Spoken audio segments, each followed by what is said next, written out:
So this is another part of the El-Rufai's interview.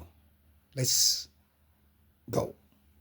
And around March, when the rains start, they start moving back the same routes. And apparently, I didn't know this until I got briefing as governor, there are international stock routes mapped out from pre-colonial times that these transhumance herdsmen follow. Unfortunately, because of population explosion, we are 50 million at independence. Today we are nearly 200 million. Because of population explosion, urban development and farmlands have taken over some of these international routes. Okay, this is the basis for the clashes. Now, a herdsman in Guinea, for instance, thinks that he can follow this route, and as he's following the route, he meets a farm, and his cattle destroys part of the farm, and the farmer. In any situation, have you gotten reports, intelligence reports, that perhaps the farmers also took the cows of the herdsmen? No, we have no such reports. But what often happens, that when damage to a farm occurs, in those days, the Fulani would leave behind a small calf as compensation. So, you know, what I'm trying to say that in the past there used to be a framework to settle these things, okay? But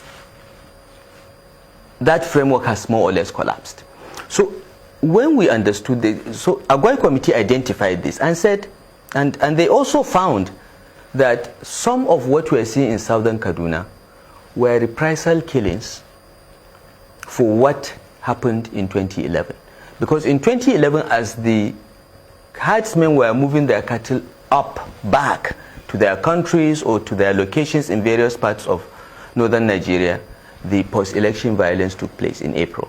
And many of them were trapped. They just happened to be there. And they were killed.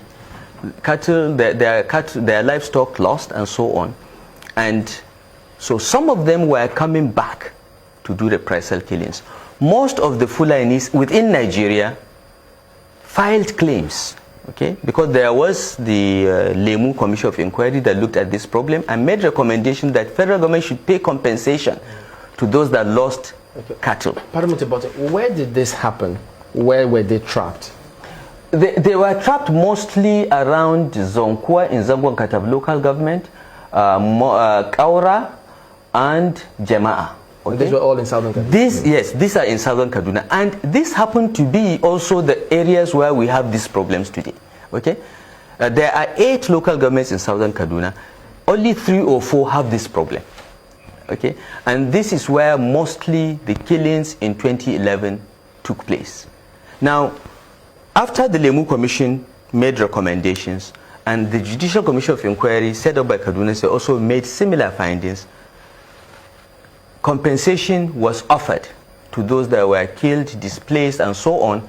And some of the federal government provided the money, and compensation was paid. But of course, those that are in Guinea, in Mali, in Niger, cannot claim any compensation. They didn't even appear before the Commission of Inquiry. These are the people coming back to carry out reprisal killings. We'll come back and take a look at it from that perspective and find out what you also did to solve this problem. Do join us again.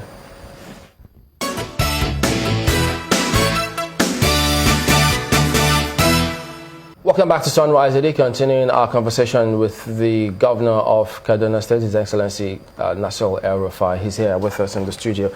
You have said that you did identify how kinds of Fulani that exist, how some of them move from different countries into Nigeria to cause some of these problems. Now, on the 3rd of December 2016, it was widely published that you had a meeting with a select group of journalists, and you did brief them that your government has traced some violent, aggrieved Fulani to their countries and paid them to stop killings of southern Kaduna natives and the destruction of their communities, saying that the renewed violence is carried out by bandits. Could you explain this? Well, look, that was reported not only incorrectly but out of context. what we did was this. The Aguai Committee recommended that we should reach out to these transhumance pastoralists, because they have established that most of the attacks in southern Kaduna are traceable to them, because they were outside the process of the Lemu Commission and the Kaduna State Commission of Inquiry. They did not receive any compensation. They didn't even appear before the commission because they are foreigners.